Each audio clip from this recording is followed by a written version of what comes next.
अस्सलाम वालेकुम नाजरीन। आज हम आपको एक सच्चा और इब्रतनाक वाक्य सुनाने वाले हैं जो एक मासूम बच्ची के साथ पेश आया, और इस वाक्य की गवाह एक माँ है। इसी तरह की इस्लामिक घटनाओं और वाक्य से रूबरू होते रहने के लिए आज ही सब्सक्राइब करें हमारे चैनल इस्लाम हिस्ट्री को, और साथ ही बेल आइकॉन को प्रेस करें। मुल्क शाम में हमारा खानदान आबाद था। मेरे माँ बाप ने मेरी अच्छे घर शादी की। कार एक्सीडेंट हादसे में मेरा शौहर दुनिया से चला गया। मेरे माँ बाप भी मर चुके थे। मैं बिल्कुल बेसहारा थी। भाइयों पर बोझ थी। मेरी एक बेटी थी। मेरे भाइयों और भाभियों ने मिलकर एक शराबी आदमी से पैसे लेकर मेरा रिश्ता तय कर दिया, यानी कि मुझे बेच ही दिया। मैं सब्र शुक्र करके उसके साथ चल दी। वह मेरी उम्र से काफी बड़ी उम्र का इंसान था। मैंने सोचा सुख तो मिलेगा, मेरी बेटी की जिंदगी तो संवर जाएगी। उसका एक छोटा सा घर था जिसमें हम दोनों मियाँ बीवी और हमारी इकलौती बेटी रहा करती थीं। शुरू में तो वह मेरी बेटी को अपनी ही बेटी मानता, क्योंकि मेरी बेटी ने पैदा होते ही अपने बाप को नहीं देखा था। जब से होश संभाला वह इसी को अपना बाप कहने लगी। मैं जब हमल से थी तब बहुत इबादत करती थी, साबिर और शाकिर भी थी, इसलिए मेरी बेटी में भी वह सारे गुण थे। वह भी मेरी तरह इबादत गुजार थी। मेरी बेटी ने कभी गुनाह की तरफ कदम नहीं उठाए थे, बल्कि वह एक फरमाबरदार बेटी थी। मेरा शौहर और मेरी बेटी का बाप कोई अच्छा इंसान नहीं था। वह शराबी, जवारी और जानी था। वह घर जब भी आता नशे में धुत होता, कभी बेटी को मारता, कभी मुझे मारता। मेरी कमसिन बेटी साबिर और साकिर थी। वह बस अल्लाह पाक से दुआ करती कि या अल्लाह मेरे बाप को हिदायत दे दे। वह अपने काम से काम रखती थी और मैं दूसरों के घरों में बर्तन धोकर अपना और अपनी बेटी का पेट पाल रही थी, क्योंकि मेरा शौहर ना तो मेरी न मेरी बेटी की जिम्मेदारी उठता था। वह कामता ही नहीं था। मेरी बेटी सारा दिन घर संभालती और मैं बाहर के काम करती। लेकिन इसमें एक बुरी बात यह भी थी कि जो कुछ भी मैं कमाकर घर ले जाती तो वो मेरा शराबी शौहर मुझसे छीन लेता और कहता कि इस पर मेरा हक है, तू जा और कमा कर ला, यही तेरा काम है। मेरी बेटी घर पर काम करती रहती। वह बेटी को घूर घूर कर देखता रहता। वह खुद तो 70 साल का बूढ़ा था, लेकिन अपनी बेटी पर गंदी नजर रखता था। वह बहुत खूबसूरत थी, लेकिन बाहया और पाकीज़ा थी। ना ही वह घर से बाहर जाती थी और ना ही दरवाजे पर खड़े होकर किसी को घूरती थी।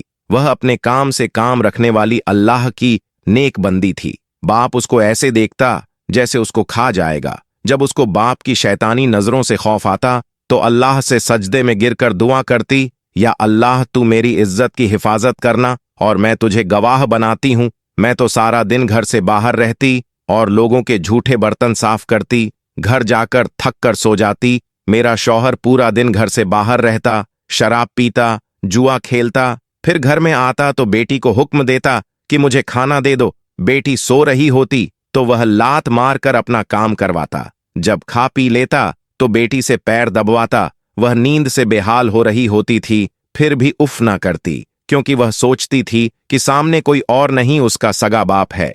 बाप के रुतबे की उसको पहचान थी, तभी सर झुकाकर खिदमत करती। लेकिन वह बाप नहीं, एक शैतानी सोच वाला इंसान था। एक ऐसा शख्स था जिसको किसी रिश्ते की तमीज नहीं थी। मैं भी बस अल्लाह ताला से कहती थी कि मेरी मासूम बेटी की हिफाजत फरमाना। एक बार की बात है, मैं काम पर गई थी। पीछे से मेरा शौहर अपने जैसे अय्याश और बिगड़े हुए शराबी दोस्त को लेकर आया और आते ही मेरी बेटी को आवाज दी। मेरी बेटी उस दोस्त के सामने नहीं आना चाहती थी, पर वह बाप था, आवाज पर आवाज दिए जा रहा था। जब वह नहीं आई तो उठा और चीखने चिल्लाने लगा और उसको घसीटता हुआ, उसको मारता हुआ बाहर ले आया। उसका दोस्त भी शैतानी हंसते हुए उसे देख रहा था। फिर बाप ने कहा, खाना दो हमें। मेरी मासूम बेटी खाना पकाने लगी। शौहर का दोस्त कहने लगा, तुम्हारी बेटी तो बहुत खूबसूरत है, इतना हसीन हीरा कहाँ छुपा कर रखा था? इसको देखकर मुझे ख्याल आया कि तुमने इसे पहले क्यों नहीं दिखाया। तो वह कहने लगा, यह किसी के सामने ही नहीं आती, लेकिन तू तो मेरा दोस्त है, इसलिए खींच कर लाया हूं, यही तो बात है। इसे देखकर पहली नजर में मेरे मन में ख्याल आया, देखो तुम्हारी बीवी की तो उम्र हो गई है और तुम एक हट्टे कट्टे आदमी हो और देखने में भी अच्छे लगते हो। जवानी को बाहर बर्बाद क्यों करते हो? अगर सुकून से घर में रहना चाहते हो तो अपनी बेटी को क्यों ना अपनी बीवी बना लो। जब जवान बीवी होती है तो आदमी का दिल घर में लगा रहता है, खूब ऐश करना, मजे करना। अगर बाहर जाना तो बस मुझसे मिलना या अपने दोस्तों से मिलकर घर आ जाना, और घर में तुम्हारी जवान बीवी तुम्हारी खिदमत करने के लिए मौजूद होगी। पर यह तो मेरी बेटी है, उससे शादी कैसे हो सकती है? और फिर मेरी बीवी, वह क्या कहेगी? पर जैसी संगत हो वैसी ही इंसान की सोच हो जाती है। शैतान का साथी भी शैतान ही होता है। जब शैतान दोस्त ने उसके दिमाग में यह गंदी सोच डाल दी तो मेरा शौहर तो वैसे ही बुरा इंसान था, गुमराह था। उसने यह ना कहा कि मैं इसका महरूम हूं, इसका बाप हूं, और यह तो हो ही नहीं सकता। वह तो शराब के नशे में चूर था, और वैसे भी होश में तो इंसान ऐसे काम नहीं कर सकता। उसकी नौजवान बीवी के नाम से लाल टपकने लगी। बोला, बात तो ठीक कहते हो, मैं क्यों बाहर आवारागर्दी करूं, बाहर रहकर अपनी जवानी बर्बाद करूं, जबकि खूबसूरत परी घर में मौजूद है और यह मोहल्ले वाले भी कुछ नहीं कर सकेंगे। वह बहक गया और कहा, बताओ कैसे करूं शादी? तो उसने कहा, तुम्हारी बीवी तो घर पर होती नहीं, बस मैं काजी ले आऊंगा और तुम उस काजी से कहना कि यतीम लड़की है, बेसहारा है, किसी दोस्त की थी और वह मर गया तो सहारा देने के लिए निकाह कर रहा हूं। तुम्हारी बेटी को वैसे भी यहां कोई नहीं जानता। उसके बाद वह खाना खाने लगे, लेकिन मेरी बेटी ने यह सब सुन लिया था तो थर थर कांपने लगी, और जब मैं घर काम करके वापस आई तो उसने कहा, माँ, मेरा बाप मेरे साथ कुछ गलत करने का इरादा रखता है, वह कुछ गलत करने वाला है, मुझे बचा लो। यह कहकर सारी बात मुझे बता दी। मैं वैसे ही थकी हुई थी और फिर मालकिन ने मुझे बहुत बातें सुनाई, सारे काम मुझसे करवाए थे। मैं चिड़चिड़ी सी हो गई थी, और हम माँ बाप का यह असूल है कि हम बच्चों की बात सुनते ही कब हैं। मैंने भी उसे समझा दिया, वह शराबी है, शराब पीकर आया होगा, इसलिए वह बहकी बहकी बातें कर रहा होगा। तू फिक्र न कर, वो तेरा बाप है, इतना भी नहीं गिर सकता। और यह मेरी भूल थी कि मैंने कैसे उस शैतान के पुजारी पर यकीन किया। अगले दिन जब काम करने निकली तो उसका दोस्त काजी को समझा बूझकर घर ले आया। मौलवी ने कहा कि इसकी उम्र बहुत कम है, शादी क्यों कर रहे हो? तुम इसे बेटी बनाकर भी तो रख सकते हो। अगर यह तुम्हारे दोस्त की बेटी है और यतीम भी है तो इसको अपनी बेटी बना लो, बाप बन जाओ, शफकत लुटाओ। लेकिन मेरे शौहर और उसके जानवर दोस्त ने कहा, मौलवी अपने काम से काम रखो, निकाह पढ़ाओ और जाओ यहां से, और तुम्हें हम पैसे दे रहे हैं ना। और फिर इसके बाद उसका बाप मेरी बेटी के पास आया और बोला कि चल तेरी शादी है मेरे साथ। उसने कहा, अब्बा ऐसा ना करो, कुछ तो रहम करो, गुनाह ए कबीर कर रहे हो। लेकिन उसका बाप उसे मारता हुआ काजी के पास ले गया और जमीन हिल गई, आसमान कांप गया। देखो दरिंदगी, एक बाप ने अपनी ही औलाद, अपनी ही बेटी से शादी कर ली और वहां कोई रोकने वाला नहीं था। जुल्म का बाजार गर्म था। एक बाप अपनी ही बेटी का शौहर बन गया। मां ने भी मजलूम बेटी की फरियाद न सुनी, बेटी दुहाइयां देती रही, अब्बा ना करो। बाप कहाँ था, शैतान था। मेरे आने से पहले काजी ने निकाह पढ़ा दिया था। वह बहुत ही गमजदा था और वह नहीं चाहता था कि वह इस निकाह को पढ़ाए। वह शैतान उसके बाद हंसता हुआ मेरी बेटी का बाजू पकड़ मेरी परी को घसीटता हुआ कमरे में ले गया और तमाम हदें पार कर दी। शायद मेरी बेटी की किस्मत खराब थी। जब मैं घर में दाखिल हुई तो मेरी बेटी के चिल्लाने की आवाज आ रही थी। मेरे कदम वहीं जम गए, जुबान बंद थी, मैं पत्थर की बनी खड़ी थी। मेरा शौहर थोड़ी देर के बाद कमरे से बाहर आया। उसके चेहरे पर मकरो मुस्कुराहट थी। उसने कहा, एक बात गौर से सुन लो, मेरी तुम्हारी बेटी से शादी हो गई है और वह मेरी बेटी नहीं बल्कि मेरी बीवी है। तुम्हें अगर यहां रहना है तो शराफत से रहो, जिस तरह काम करती हो उसी तरह करती रहो। अगर तुमने इसके या मेरे मामले में बोला तो याद रखना तुम्हें तलाक दे दूंगा। मुझे तलाक का डर तो था, लेकिन उसने कहा, तलाक के अलावा मैं तुम्हें यहां से ऐसे निकालूंगा कि किसी को पता भी नहीं चलेगा कि तुम कहां गई, तुम्हें जमीन खा गई या आसमान निगल गया। कहने लगा, मेरे और मेरी बीवी के मामले में कुछ नहीं बोलना। उसके बाद वह कमरे में चला गया। मेरी बेटी को उसने 2 दिन तक मेरे सामने नहीं आने दिया। वह किस हाल में थी मुझे नहीं पता। उस आदमी ने उससे शादी करने के बाद अपने हकूक इस्तेमाल किए। यह हक तो उसका था भी नहीं, क्योंकि वह उसका बाप था। शौहर कैसे बन गया? उसके बाद जब मैं उसके पास जाती भी थी तो वह मुझे मारता और कहता, तू यहां से निकल जा वरना तुझे भी मार दूंगा। मैं नहीं बता सकती कि मैंने अपनी बेटी को उस चुंगल से निकालने की कितनी कोशिश की। मैं तो काम पर भी नहीं जाना चाहती थी, लेकिन वह मुझे धक्के मार कर घर से निकाल देता और उसके बाद दरवाजा बंद कर देता। मैं दरवाजा बजाती रहती, लेकिन वह मुझे घर में आने ही नहीं देता था। 2 दिन गुजर गए। मेरी मासूम नन्ही बेटी वह जालिम की कैद में थी,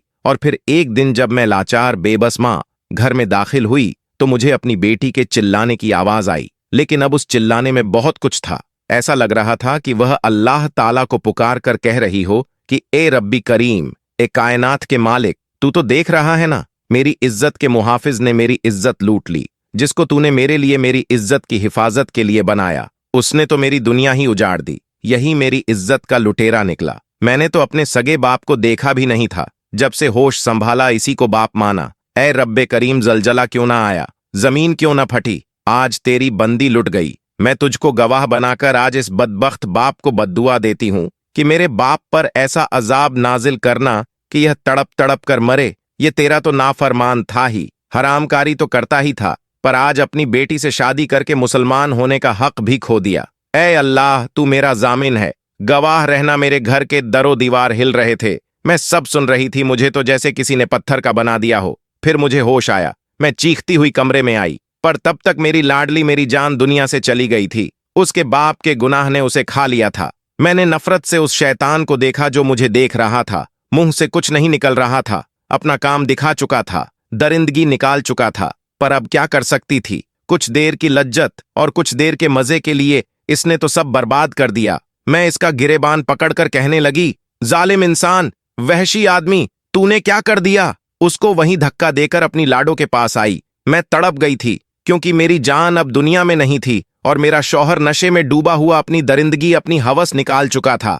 मेरा भी दम निकल जाता। अपनी बेटी को अपने हाथों में उठाकर बाहर लाई और उस पर चादर दी। किस दिल से मैंने उसके कफन दफन का इंतजाम करवाया, यह एक माँ का दिल ही जानता है। जब उसको दफन किया जा रहा था, लोग बताते हैं कि तेरी बेटी का तो चांद सा चेहरा था और जन्नत के रास्ते जा रही थी। वहां के लोगों ने मुझे बताया कि आपकी बेटी बहुत पाकीज़ा थी। मेरा दिल कर रहा था कि मैं उस आदमी का गला दबाकर मार दूं।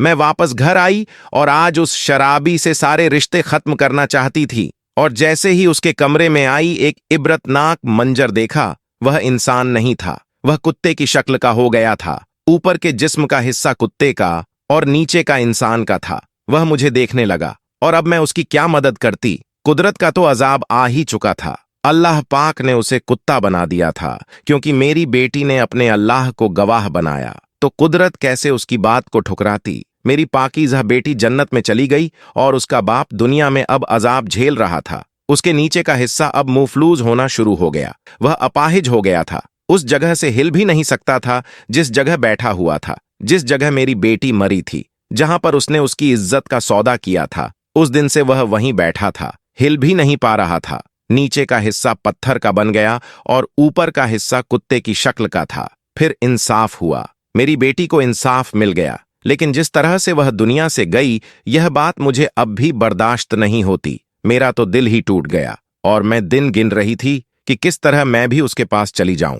एक इंसान ने, एक बाप ने मेरी बेटी की जिंदगी तबाह कर दी। बेशक इंसान अगर गुनाह करे तो उसे दुनिया में ही उसके गुनाह की सजा जरूर मिलती है, लेकिन इंसान समझता नहीं। अल्लाह ताला हम सबको ऐसी दरिंदगी से बचाए और पक्का और सच्चा मुसलमान बनाए। आमीन या रब्बल आलमीन। आज की इस वीडियो में बस इतना ही। इसी तरह की और वीडियोस देखने के लिए हमारे चैनल को सब्सक्राइब कर दें और साथ में मौजूद बेल आइकन को दबाकर ऑल पर क्लिक कर दें। शुक्रिया।